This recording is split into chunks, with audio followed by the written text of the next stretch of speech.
Hello दोस्त, आप लोग कैसे हैं। तो आज हम लोग जानेंगे किसके बारे में, जैन धर्म के बारे में जानेंगे। किसके बारे में आज हम लोग जानेंगे, जैन धर्म के बारे में। जैन धर्म के बारे में जो गवर्नमेंट एग्जाम में पूछता है एग्जाम में, उसके बारे में जानेंगे कि कौन कौन सा एग्जाम में पूछता है जैन धर्म से क्वेश्चन। डायरेक्ट जानेंगे, शॉर्ट तरीके से बनाए हैं, जो इतना याद कर लीजिएगा तो जैन धर्म से क्वेश्चन नहीं छूटेगा। इतना से ज्यादा जैन धर्म से क्वेश्चन नहीं आते हैं। तो आइए हम लोग जानते हैं जैन धर्म के बारे में। जैन धर्म के बारे में जानते हैं जो गवर्नमेंट एग्जाम में पूछता है। सबसे पहले देखेंगे कि जैन धर्म के संस्थापक कौन थे। जैन धर्म के संस्थापक कौन थे? जैन धर्म के संस्थापक कौन थे? ऋषभ देव थे। कौन थे?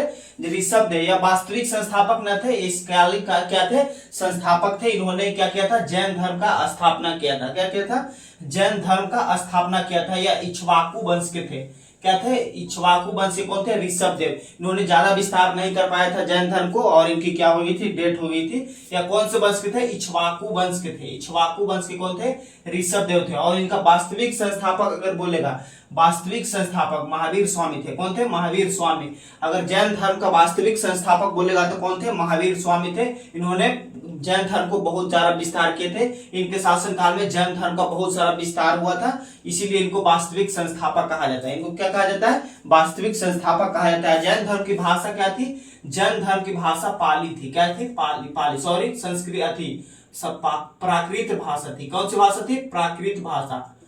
प्राकृत भाषा थी। जैन धर्म की भाषा कौन सी थी? प्राकृत भाषा। प्राकृत भाषा माना जाता है कि उस समय के सबसे कठोर भाषा माना जाता था। क्या माना जाता था? उस समय के बहुत ही कठोर भाषा माना जाता था प्राकृत भाषा के। प्राकृत भाषा। अब हम लोग जानते हैं कि जय महावीर स्वामी का जन्म कब हुआ था। महावीर स्वामी के डिटेल के बारे में जानेंगे, क्योंकि महावीर स्वामी से क्वेश्चन गवर्नमेंट एग्जाम में डायरेक्ट पूछ देता है। तो इनको पहले जन्म के बारे में जानेंगे कि महावीर स्वामी का जन्म कब हुआ था। 540 ईसा पूर्व वैशाली में हुआ था। कहाँ हुआ था? 540 ईसा पूर्व वैशाली में हुआ था। कहाँ हुआ था? वैशाली में हुआ था। इनका जन्म कहाँ हुआ था? वैशाली में। वैशाली के कुंडल ग्राम में हुआ था। कहाँ हुआ था? कुंडल ग्राम में हुआ था। कहाँ हुआ था इनका जन्म? वैशाली के कुंडल ग्राम में हुआ था। किनका जन्म?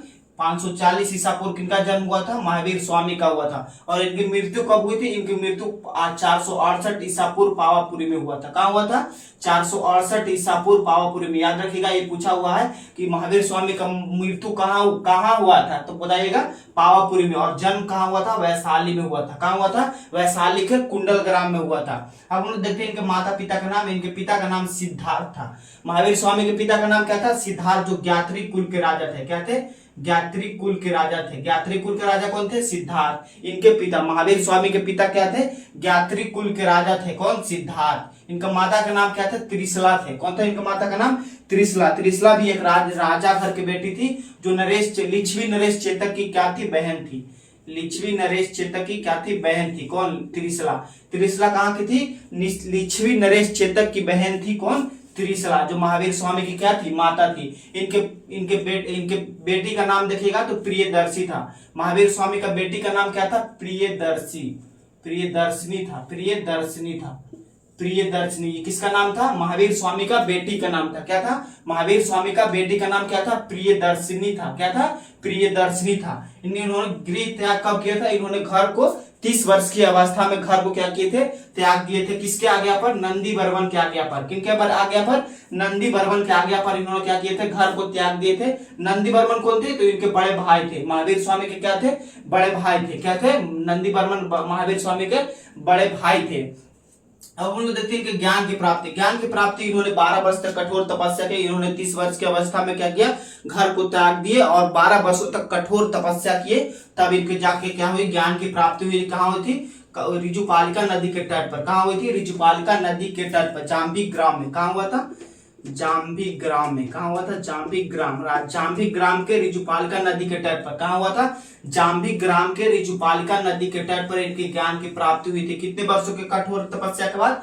12 वर्षों के कठोर तपस्या के बाद इनको ऋजुपालिका नदी के तट पर जाम्बी ग्राम में क्या हुआ था? कि ज्ञान की प्राप्ति हुई थी। किनका? महावीर स्वामी का। इन्होंने पहला उपदेश कहाँ दिए थे? पहला उपदेश और अंतिम उपदेश। पहला उपदेश राजगीर में दिए थे और अंतिम उपदेश कहाँ दिए थे? वैशाली में दिए थे। कहाँ दिए थे? पहला उपदेश राजगीर में और दूसरा अंतिम उपदेश कहाँ दिए थे? वैशाली में। ये बहुत इंपॉर्टेंट है, एग्जाम में पूछा हुआ है कि पहला उपदेश महावीर स्वामी कहाँ दिए थे? तो राजगीर में, और अंतिम उपदेश वैशाली में। इनके उपदेशों को, महावीर स्वामी के उपदेशों को 14 पूर्वी नामक पुस्तक में लिखा गया है। कौन सी पुस्तक में लिखा गया है? 14वीं पूर्वी नामक पुस्तक में लिखा गया है। किसके? महावीर स्वामी के उपदेशों को। महावीर स्वामी के उपदेशों को कौन सी पुस्तक में लिखा गया है? 14वीं पूर्वी नामक पुस्तक में लिखा गया है, जो कौन सी भाषा में? प्राकृत भाषा में लिखा गया। कौन सी भाषा में? प्राकृत भाषा में लिखा गया है। प्राकृत भाषा में कौन सी लिखा गया? 14वीं पूर्वी नामक पुस्तक, जो जैन धर्म के सबसे प्राचीनतम पुस्तक भी माना जाता है। 14 पूर्वी नामक पुस्तक को क्या माना जाता है? जैन धर्म का सबसे प्राचीनतम पुस्तक माना जाता है जैन धर्म का। अब हम देखते हैं इनके दो प्रिय शिष्य थे। किनके? महावीर स्वामी के। महावीर स्वामी के दो प्रिय शिष्य थे। कौन कौन? स्थूलभद्र और भद्रबाहु। कौन कौन? स्थूलभद्र और भद्रबाहु। ये क्या थे? महावीर स्वामी के दो प्रिय शिष्य थे। इन्होंने इनके जब मृत्यु हो गई, महावीर स्वामी के मृत्यु के बाद इन्होंने क्या हुआ? स्थूलभद्र और भद्रबाहु क्या किए थे? दोनों अलग अलग बट गए। यहीं से कहा हुआ था महावीर स्वामी जो जैन धर्म था दो भागों में बट गया। कौन कौन भागों में? स्थूलभद्र को मानने वाला श्वेतांबर कहा जाने लगा। स्थूलभद्र को मानने वाला क्या कहा जाने लगा? श्वेतांबर कहने जाने लगा। और भद्रबाहु को मानने वालों को दिगंबर कहा गया। अब हम लोग जानते हैं कि स्थूलभद्र को मानने वाला श्वेतांबर क्यों कहा गया? क्योंकि श्वेतांबर क्यों कहा गया? क्योंकि स्थूलभद्र को मानने वाले लोग क्या थे? सफेद कपड़ा पहनते थे। क्या थे? सफेद कपड़ा पहनते थे। सफेद कपड़ा पहनते थे। कौन? स्थूलभद्र को मानने वाला। स्थूलभद्र को मानने वाला कैसा वस्त्र पहनते थे? सफेद वस्त्र पहनते थे। कैसा वस्त्र पहनते थे? सफेद। और भद्रबाहु को मानने वाला दिगंबर जो यह निर्वस्त्र रहते थे। कैसा रहते थे? निर्वस्त्र रहते थे। निर्वस्त्र, इन्होंने कोई भी कपड़ा नहीं पहनते थे। भद्रबाहु को मानने वाला कोई कपड़ा नहीं पहनते थे, यह निर्वस्त्र रहते थे। कौन? भद्रबाहु को मानने वाला। यहीं से दो भागों में बांटवारा हुआ था। किसका? जैन धर्म का। जो कहा हुआ था, जो मगध पर जब अकाल आया, तब भद्रबाहु क्या हुए थे? मगध को छोड़कर कहां चले गए थे? कर्नाटक चले गए थे। कौन? भद्रबाहु कहां चले गए थे? जब मगध पर अकाल आ गया और 12 वर्षों तक लगातार अकाल पड़ने के कारण भद्रबाहु कहां चले गए थे? या चले गए थे कर्नाटक के श्रवणबेला में चले गए थे। कौन? भद्रबाहु। कर्नाटक के कहां चले गए थे? श्रवणबेला में चले गए थे।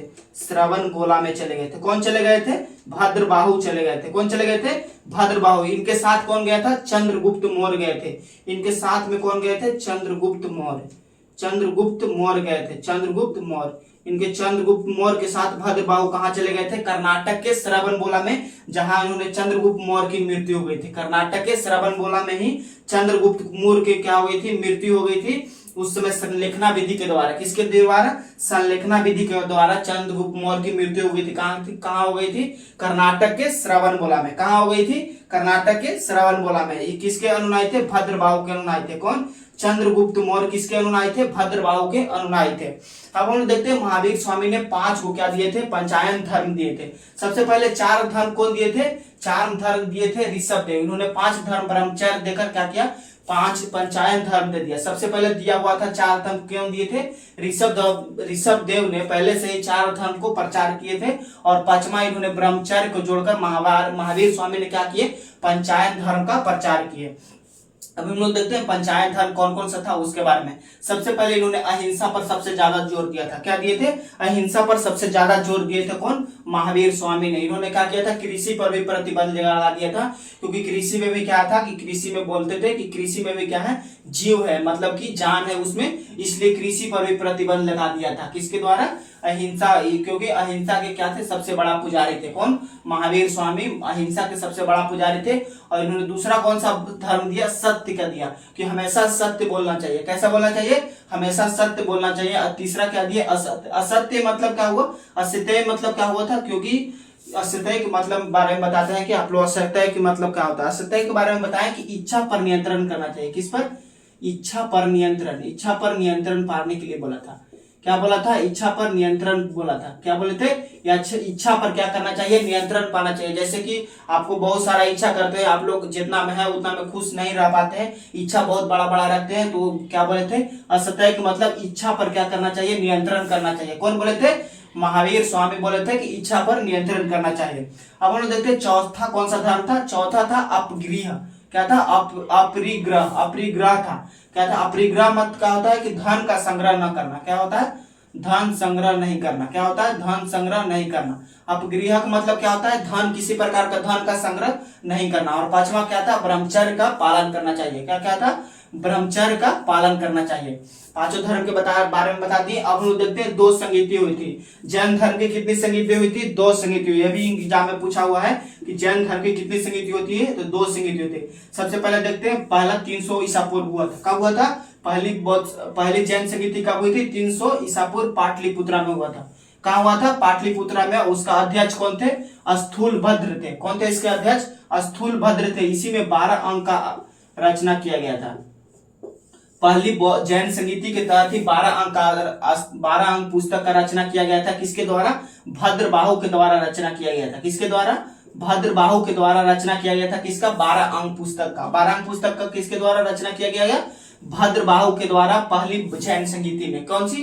पहली जैन संगीति में 12 अंक पुस्तक की क्या हुई थी? रचना हुई थी। अब हम लोग देखते हैं दूसरी जैन संगीति। दूसरी जैन संगीति कब हुई थी? 6ठी शताब्दी में हुई थी। कहाँ हुई थी? 6ठी शताब्दी में गुजरात के बल्लभी में। कहाँ हुई थी? गुजरात के बल्लभी में हुई थी। इसके अध्यक्ष कौन थे? श्रमण थे। देवाधि श्रमण थे। इनका नाम क्या था? देवाधि श्रमण थे। इसके अध्यक्ष कौन थे? देवाधि श्रमण। और इसमें 12 उपांग की रचना किया गया था। किसकी? 12 उपांग की रचना की थी। दूसरी जैन संगीति में कौन सी पुस्तक की रचना की गई? 12 उपांग की रचना की गई थी। 12 उपांग की रचना की थी। आप लोग ये याद रखिएगा, दोनों संगीति बहुत इंपॉर्टेंट है, एग्जाम में पूछा जाता है। अब ये क्या है? क्रमशः तीर्थंकर और चिन्ह। क्या होता है? ये भी क्या करता है, कभी कभी एग्जाम में पूछ देता है कि कौन से तीर्थंकर, कौन से उनका चिन्ह था। तो सबसे पहले देखते हैं ऋषभ देव का कौन सा चिन्ह था? बैल चिन्ह था। क्या था इनका चिन्ह? बैल। ये कौन से थे? प्रथम तीर्थंकर थे। क्या थे? पहले तीर्थंकर थे। और दूसरे तीर्थंकर कौन थे? अजीतनाथ। दूसरे तीर्थंकर कौन थे? अजीतनाथ थे, जो हाथी चिन्ह था। इनका चिन्ह क्या था? हाथी था। और 22वां तीर्थंकर जो इंपॉर्टेंट है वही डाले हैं, जो एग्जाम में क्या करता है, पूछता है, वही तीर्थंकर डाले हैं। सबसे पहले देखते हैं 22वां क्या था। इसके बाद क्या था? 22वां कौन से तीर्थंकर थे? अरस्टनेमी। कौन थे? अरस्टनेमी। इनका कौन सा चिन्ह था? शंख था। क्या था?